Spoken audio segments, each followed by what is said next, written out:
Thank you. Well, we've talked about Australian legends in terms of riders here. Wayne Gardner actually right on cue, Australia's first ever Premier Class World Champ. Amazing rendition of Advance Australia Fair from Chloe. The Australian Air Force aerial display team putting on a spectacular pre-race show as well. What's race? Yeah, you're right, Simon. We struggled since yesterday in the... Can finally end this victory drought. This is his 50th. 5 minutes. Start the clock. Start the countdown then. Rob Ball with Marc Marquez, who picks the opportunity up and moves back to Miller, who now drops 2 places. Not close enough to attack as into the Doohan corner. They go side by side. That's so close. Bagnaia just inside of Bagnaia into the southern loop. The Gianantonio on course for his first. Now Miller and Marquez now swap paints as they go side by side. They're now battling for 6th place. Zarco. Marquez already had a couple of crashes here this weekend. He's safely through this time around that last lap, and his lead is a second as we start lap 4. The big question, of course, though, is how Marquez and Miller battling again into Miller corner. Miller loses what is now 6th.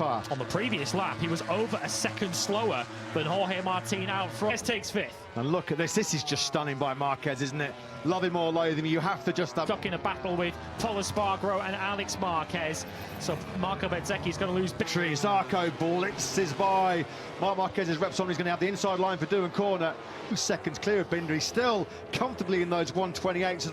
In 8th place. He's in 8th place right now, having for early rhythm. And Zarco struggling to meet the apex of Miller corner there as he sideline, and he's going to drift wide into Siberia. Marc Marquez is taking every opportunity inside now as they go to the hay shed side by side. It's advantage Zarco. 6th place. You can see already that John Zarco has started to gap the 93. And let's not make the same mistake as what we did 6 days ago in Mandalika. He's trying to keeping himself comfortably in those mid 129s, and for the third podium here today. Stunning stuff still by the Italian. We're on board with the latest bar on the... Yeah, thanks to that, Simon. We're going to see when we get into that crucial final phase of the... Running wide and battling with his old foe from this morning, Jack Miller. That 129.5 late charge here, certainly to limit the damage and get himself back on the podium. Will he have anything late on? 12th Grand Prix of the season for Joan Mir, the 26-year-old Spaniard, and that is DNF. Number 8 is 15. With Marini, or certainly eased wide by Marini, and Joan Mir crashing out, so that race come to an end, or he's certainly his competitive race. He has picked that Honda up. To run a pace that they're going to run into grip problems late on in this tyre. Looks like he's already maybe overcooked of that soft rear as he got himself... World champion under braking for MG, so that relegates Marc Marquez now down into 8th. Showing no signs as yet of having any significant drop-off with that soft rear tyre in this Grand Prix. The pace is slackening off here. Digia, Aleix Espargaro, Miller, Hernandez. Every time you see it, you look to the top left of the screen. You do, don't you? Yeah, I mean, after Aleix Espargaro and the Marquez brothers, which are now led by... He won't be this time, will he? As on the inside of Alex Marquez into Doohan corner goes Aleix Espargaro. And he runs in a little race because he's now starting to lose serious touch with the Gianantonio. That advantage that Dunio perhaps just deciding, well, I feel like I might have enough here just to get this move done. Final corner and put it out of striking distance because Gianantonio is raw.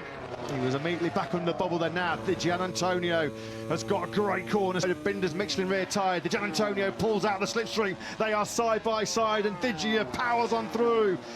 Moto Touring World Superbikes, they look on, they've gnawed away. 0.8 that time around for Jorge Martin, which was slightly slower than Digia behind him, and not Pol Espargaro starting to hit rear tyre problems. Then Martins can't be too far away.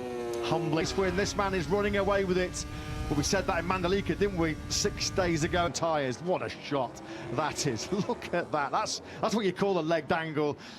Binder now, can he make a move down the brakes in the hill? Through Lucky Ice they go down in. Thanks for that, Simon. This could be very much game on. Is there late drama building here? Big drop off in grip late on. This was the move from Joan Zarco then up the inside of Bagnaia. Got a good run out of the final corner and just drafted past it. Wasn't it overtaking Bagnaia? He didn't want to cause any controversy. Tomorrow, as Binder thinks about a loom move on the inside, that's going to be really close. He does make it. In rear tyre that he could use in these final 5 laps, even with the over. This is further back, the battle with the top 6. That's now in the hands of Aleix Espargaro. He gets through on the inside of Alex. There is the clear message from Peru. Over the line, Martin comes a 1:31.3. The gap down 0.6. 7/10 quicker on lap 24. Zarco Look at crew chief Daniele Romagnoli there, Martin's crew chief. He just looked and look at his tyres. It's not just the rear tyre, it's the front as well. And as you say, it's not just for one rider. He stays in third for now, but Zarco is really coming into this. It's 1 point. Now he's going through on the inside of Binder. He picks up the South African.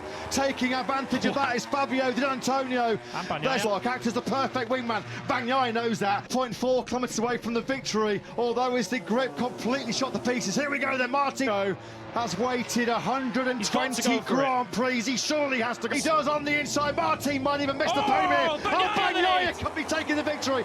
Phillip Island, you could throw a blanket victory. He's not even going to finish on the podium. That soft rear top. Grand Prix of waiting could be 2 corners away from ending for Johann Zarco. Finally, we can say the Flying Frenchman is a MotoGP winner here.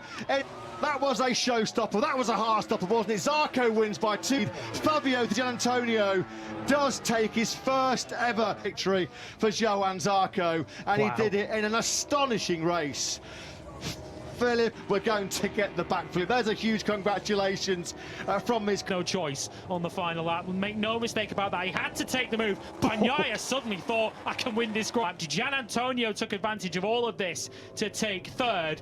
Binder... That soft rear tyre going, not having a big enough gap, but it was clear for everyone. So happy, Johann Zarco. The right tyre to go for. And if you've ever seen Pecco Bagnaia happier with second place. Too soon, to be fair to him.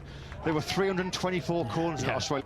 You've just got to try and pause for breath. Such emotion, his biggest lead. And there we go, into turn 4 on the last lap. He's already shaking the head. A shake of the head.